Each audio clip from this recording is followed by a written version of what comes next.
চীন আর জাপানে রহস্যময় এক ভাইরাস নিয়ে লুকোছাপা চলছে।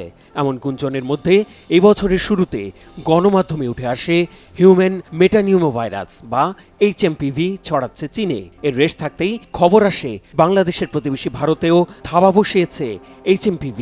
6 জানুয়ারি কর্ণাটক রাজ্যের বেঙ্গালুরুতে 8 মাস বয়সী ও 3 মাস বয়সী 2 শিশুর শরীরে এই ভাইরাস শনাক্ত হয়।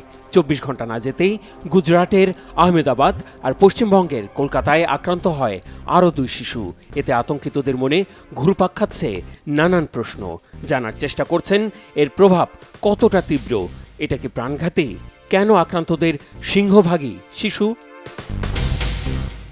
এমন পরিস্থিতিতে জনমনে আতঙ্ক দূর করে সঠিক তথ্য তুলে ধরতে কাজ করছে বিশ্ব স্বাস্থ্য সংস্থা। এই ভাইরাস নিয়ে অতিমাত্রায় আতঙ্কিত না হয়ে স্বাস্থ্যবিধি মেনে চলার অনুরোধ জানিয়েছেন সংস্থাটির সাবেক প্রধান বৈজ্ঞানিক কর্মকর্তা সৌম্য স্বামীনাথ।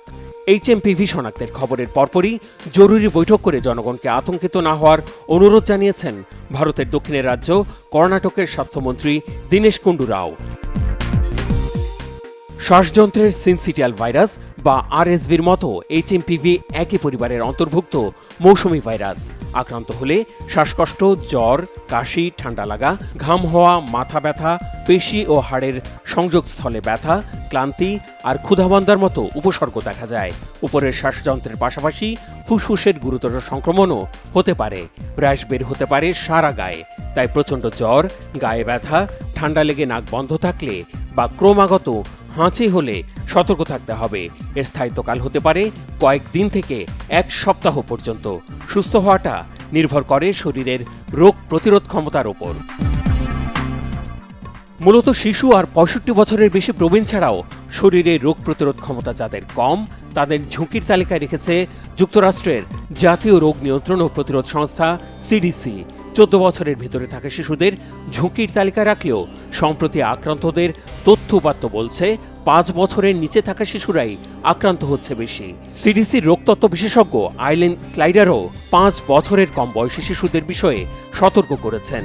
এ প্রসঙ্গে জানিয়েছেন, যুক্তরাষ্ট্রের প্রতি বছর RSV আক্রান্ত 5 বছরের কম বয়সী প্রায় 20,000 শিশু হাসপাতালে ভর্তি হয়।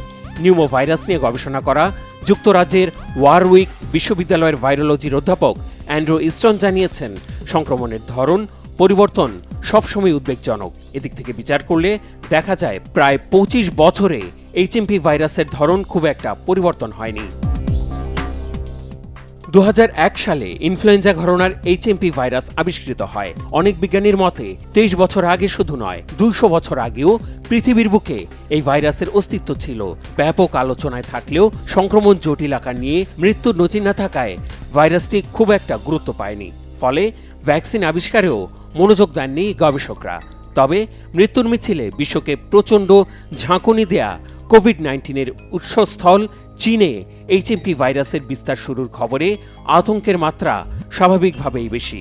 আশ্বস্ত করে চীনের দাবি, এই ভাইরাসের ধরন কোভিড থেকে আলাদা। মহামারী ঘোষণার মতো অবস্থায় নেই HMPV। শিশু, বয়স্ক আর গর্ভবতীদের সাবধান করে সংক্রমণ থেকে সুরক্ষিত থাকতে স্বাস্থ্য বিশেষজ্ঞরা মাস্ক ব্যবহার, হাত ধোয়া সহ বিভিন্ন সতর্কতা অবলম্বনের পরামর্শ দিলেও আশ্বস্ত হতে পারছেন না কোভিডের মরণ থাবা মনে রাখা আতঙ্কিত বিশ্ববাসী। Mehrab Hussain Khan, Bangla vision, news desk.